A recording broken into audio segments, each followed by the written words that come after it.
Hi, this is doctor Prakriti Verma from Vardan test tube baby centre Bilaspur. आज हम इस बात पर चर्चा करेंगे कि आईवीएफ के दौरान किन किन बातों का ध्यान रखना चाहिए।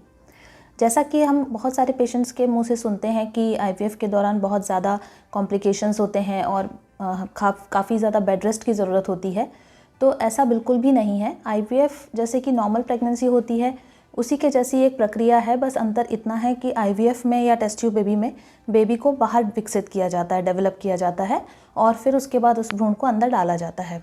लेकिन जो नॉर्मल प्रक्रिया होती है उसमें भ्रूण अंदर ही बनता है और अंदर ही विकसित होता है। तो यूजुअली जो बेड रेस्ट होता है वो सिर्फ जब प्रोसीजर करते हैं भ्रूण ट्रांसफ़र का या एम्ब्रियो ट्रांसफ़र का, उसके सिर्फ 15 से 20 मिनट तक उनको रेस्ट की ज़रूरत होती है। उसके बाद फिर उनको घर भेज दिया जाता है या फिर थोड़ी देर रेस्ट करके उनको घर भेज दिया जाता है। उसके बाद जो उनका नॉर्मल जिस तरीके से नॉर्मल प्रेगनेंसी में रेस्ट की ज़रूरत होती है, पूरे समय लेटे रहना नहीं होता है, सिर्फ अपना हैवी वर्क जो है वो नहीं करना है, सिर्फ अपना रूटीन वर्क जैसे एक फ्लोर पर चलना फिरना कर सकते हैं। ज़्यादा हैवी वर्क जो नॉर्मली बाकी प्रेगनेंसीज़ में भी अवॉइड करना होता है वैसा इसमें भी अवॉइड करना होता है। तो जो लोग बोलते हैं कि पूरे समय लेटे रहना है, ऐसा बिल्कुल भी नहीं है। और ऐसा भी नहीं है कि अगर वो लेटे रहेंगे तो उनका प्रेगनेंसी आ जाएगा और जो लोग काम करेंगे या जो लोग चलते फिरते रहेंगे उनका प्रेगनेंसी नहीं आएगा। तो ऐसे केसेस में जिनमें कि आईवीएफ की प्रक्रिया की जाती है उसमें तभी बेड रेस्ट की ज़रूरत होती है जबकि कोई उनको कॉम्प्लिकेशन हो, जैसे कि किसी को काफ़ी बीच बीच में ब्लीडिंग हो रही है या फिर ऐसा हो कि किसी को बार बार कोई ब्लड प्रेशर की समस्या हो रही है, ब्लड प्रेशर बढ़ने की समस्या है, या फिर शुगर का डायबिटीज़ का कोई सिम्टम है, या बच्चे के बार बार अबॉर्ट होने की पहले की हिस्ट्री है। तो ऐसे ही जो पेशेंट्स रहते हैं उन्हीं को हम बेड रेस्ट एडवाइज़ करते हैं। दूसरी चीज़ है कि उनको मेडिसिन समय पर लेना होता है। ये अगर कोई भी पेशेंट सही समय पर मेडिसिन नहीं लेगा, जैसे कि बहुत सारी ऐसी दवाइयाँ होती हैं, ऐसे हार्मोन्स होते हैं जो बेबी के डेवलपमेंट को नियंत्रित करते हैं, तो अगर वो दवाइयों को एक पर्टिकुलर समय पर नहीं लिया जाएगा तो उससे बेबी के कंसीव नहीं होने के चांसेस ज़्यादा रहते हैं। तो हम सभी मेडिसिन को सही समय पर लेने के लिए एडवाइस करते हैं।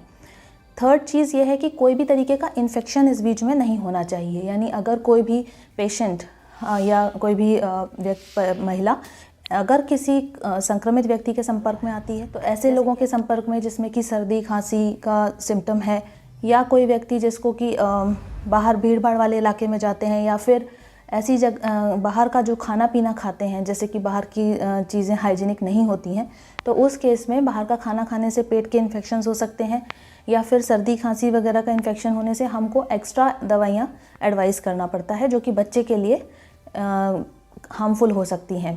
तो ऐसे चीज़ों को हम मना करते हैं जिसमें कि इन्फेक्शन होने की संभावना ज़्यादा हो।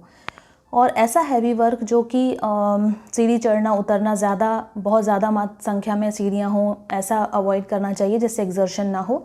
और या फिर जो जर्की ट्रैवलिंग होती है, कई मरीज़ बहुत दूर से आते हैं तो उनको हम लोग ये एडवाइस करते हैं कि रोड ट्रैवलिंग हो वो जर्की ना हो, यानी ख़राब रोड पर बार बार ट्रैवल ना करें। तो इस तरीके की जो चीज़ें हैं जो कि नॉर्मली भी प्रेगनेंसी में अवॉइड करना चाहिए, वही चीज़ों का बस ध्यान रखना होता है और अदरवाइज़ कोई भी स्पेशल चीज़ नहीं करनी होती है। तो आज हमने ये जाना कि हमको आईवीएफ कराना चाहिए तो उसके दौरान क्या क्या चीज़ें हमको ध्यान में रखनी चाहिए और आईवीएफ कितना कॉम्प्लिकेटेड है। तो आगे भी हम इसी तरीके के वीडियोस आपके साथ शेयर करेंगे। अगर आपको इसमें कोई भी इससे संबंधित क्वेरी हो तो आप नीचे कमेंट बॉक्स में लिख सकते हैं। धन्यवाद।